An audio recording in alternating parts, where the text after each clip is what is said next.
A kú déédé àsìkò yìí, àkójọpọ̀ ìròyìn ọ̀sẹ̀ la mú wá fún yín. Orúkọ tèmi ni Ọmágbémisọ́lá Ọmọlọ́rọ̀mádẹ. Ọjọ́ àìkú tí ó kọjá ní ààrẹ àná Muhammadu Buhari di olóògbé ní ilé ìwòsàn kan ní ìlú London. Ààrẹ Bọ́lá Tinubu ni ó ṣe ìkéde yìí bí ó ti pàṣẹ kí wọ́n má ta àsíá orílẹ̀-èdè tán half-staff gẹ́gẹ́ bí àmì láti fi bu ọ̀wọ̀ fún adarí tí ó papòdà. Lẹ́yìn èyí ni ààrẹ Tinubu pàṣẹ kí igbákejì rẹ̀ Kashim Shettima darí ikọ̀ tí yóò lọ gbé òkú ààrẹ àná wá láti ìlú London. Bí ààrẹ Tinubu yóò ṣe dúró dè wọ́n ní ìpínlẹ̀ Katsina láti gba òkú Buhari kí ètò ìsìnkú tó wáyé ní Daura. Ààrẹ Tinubu ni ó tìkálára rẹ̀ gba òkú Buhari ní pápákọ̀ òfurufú Umar Musa Yar'Adua bí ó ti dé láti ìlú London pẹ̀lú ọkọ̀ òfurufú ìjọba tí Buhari fi ń fò nígbà ayé rẹ̀ gẹ́gẹ́ bí ààrẹ fún ọdún 8.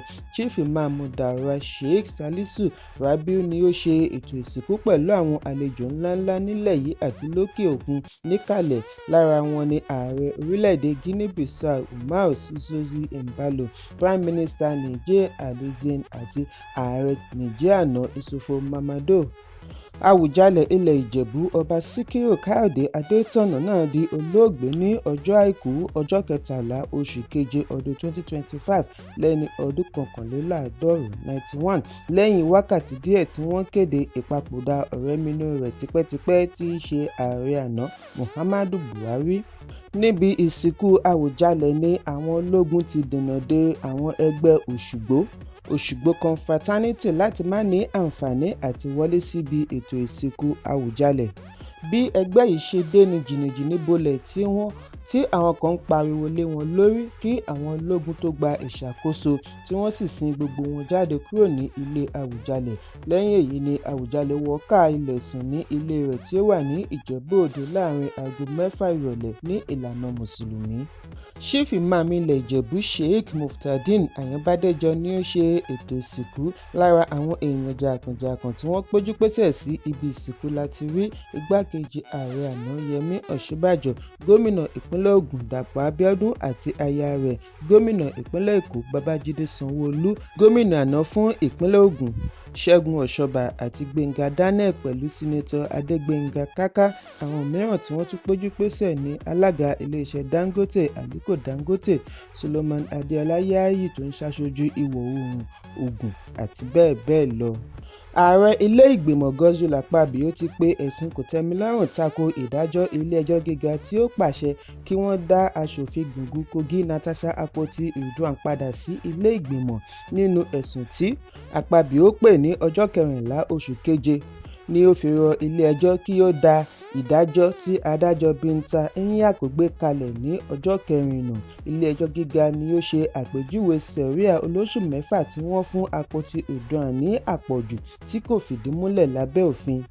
Ààrẹ ilé ìgbìmọ̀ bu ẹnu àtẹ́ lu ilé-ẹjọ́ gíga lórí bí ó ṣe dá ẹ̀sùn rẹ̀ nù. Ó ní gbogbo ohun tí ó ní ṣe pẹ̀lú sẹ̀ríà nínú ilé ìgbìmọ̀ àti ìpinnu àwọn aṣòfin wà lábẹ́ òfin ilé ìgbìmọ̀ ẹ̀ka ìbáwí, ẹnikẹ́ni kò ní ẹ̀tọ́ àti dá sí i. Ó fi kún un wípé Akpoti-Uduaghan kò tí ì yanjú rògbòdìyàn àárín ilé ìgbìmọ̀ pàápàá jùlọ ti ẹ̀ka ìbáwí. Fún ìdí èyí, àṣìṣe ni adájọ́ ṣe láti ní kí wọ́n pè é padà. Ààrẹ iléeṣẹ́ Dangote Aliko Dangote ti kéde èròǹgbà rẹ̀ àti ṣe àdínkù owó afẹ́fẹ́ gáàsì tí a mọ̀ sí coking gas. Bákan náà ni ó ṣèlérí àti bẹ̀rẹ̀ títà rẹ̀ fúnra rẹ̀ fún àwọn oníbàárà bí àwọn alágbàtà bá kọ̀ àti ṣe àdínkù owó rẹ̀ fún wọn. Ṣùgbọ́n àwọn oníṣòwò ní ẹ̀ka ìkórojú sí ìgbésẹ̀ Dangote bí wọ́n ti ní oníṣòwò yìí ń gbèrò àti gba gbogbo ọjà monopoly.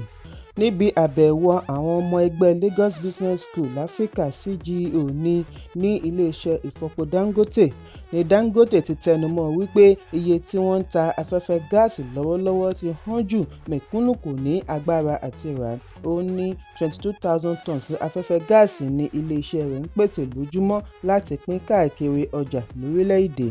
ṣùgbọ́n alága àná fún ẹgbẹ́ afẹ́fẹ́ gáàsì Godwin Okoduwa ṣe àpèjúwe èròǹgbà Dangote ní ìgbìyànjú àti dá nìkan gba gbogbo ọjà. Okoduwa fi ẹ̀hónú rẹ̀ hàn wípé kí oníṣòwò ọlọ́rọ̀ yìí rántí wípé àwọn kan ni wọ́n mú ìdàgbàsókè bá ẹ̀ka afẹ́fẹ́ gáàsì láti 70,000 metric tons tí ó wà ní ọdún 2007 tó fi wọ 1.3 million tons ní ọdún 2022. Ó fi kún un wípé àṣeyọrí yìí kò lè wáyé pẹ̀lú dídá nìkan gba ọjà. Bíṣọ̀bù ìjọ Àgùdà ìpínlẹ̀ Sokoto Diocese ẹni ọ̀wọ̀ Matthew Hasan Kukah ti ké sí ọmọ Nàìjíríà kí wọ́n wò kọjá awuyewuye tí ó dìrọ̀ mọ́ ọdún mẹ́jọ ìṣèjọba olóògbé ààrẹ àná Muhammadu Buhari, ṣùgbọ́n kí wọ́n rántí rẹ̀ gẹ́gẹ́ bí ènìyàn dáadáa tí ó nífẹ̀ẹ́ orílẹ̀-èdè.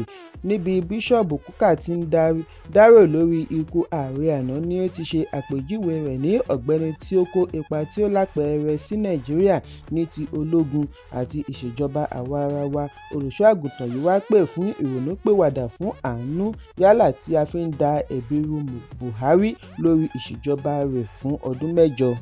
Olúwo ilẹ̀ Ìwó Ọba Abdulrasheed Akànbí ti fi ìdùnnú rẹ̀ hàn sí ìjọba ìpínlẹ̀ Ògùn bí ó ti ṣe àpèjúwe ìsìnkú Àwùjalẹ̀ ilẹ̀ Ìjẹ̀bú Ọba Síkírù Adétọ̀nà ní àṣeyọrí ńlá tó fìtàn balẹ̀ ní ìran Yorùbá àti ìgbésẹ̀ àti dá ìṣẹ̀ṣe padà sí mímọ́.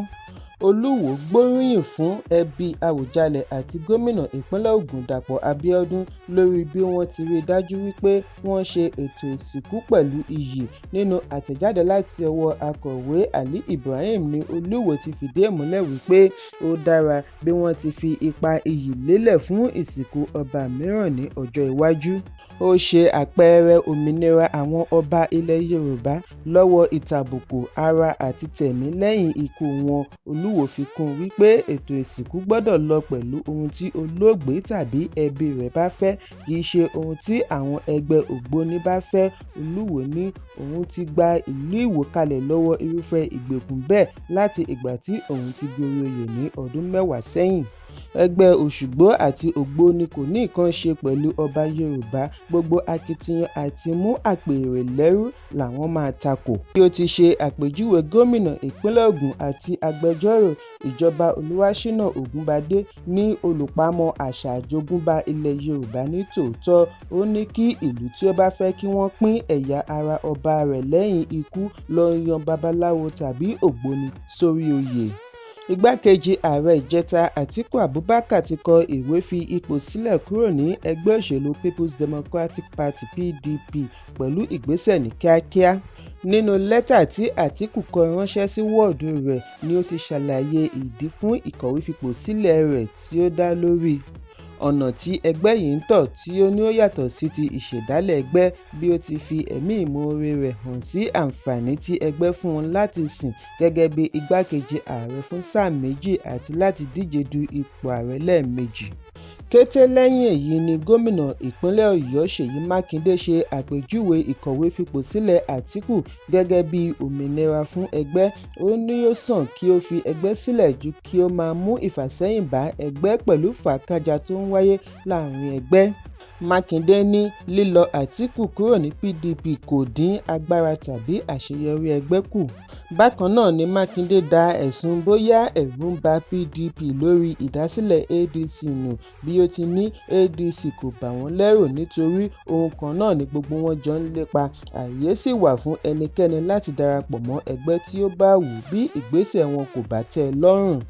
Akọ́nimọ̀ọ́gbá fún ikọ̀ Super Eagles àná Monday Sinclair ti di olóògbé lẹ́ni ọdún 88.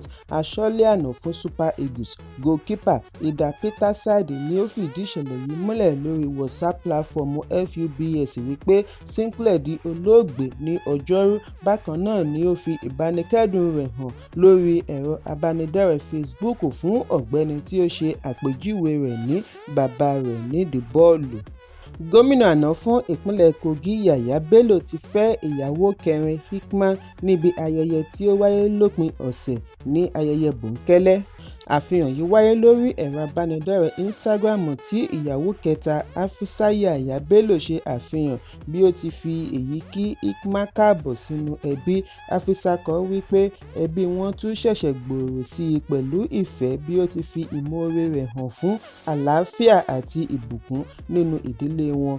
Bello tí ó jẹ́ gómìnà ìpínlẹ̀ Kogi láàrin ọdún 2016 sí 2023 lábẹ́ ẹgbẹ́ òṣèlú All Progressives Congress (APC) ti kọ́kọ́ fẹ́ ìyàwó mẹ́ta kí ó tó fẹ́ Hikmat.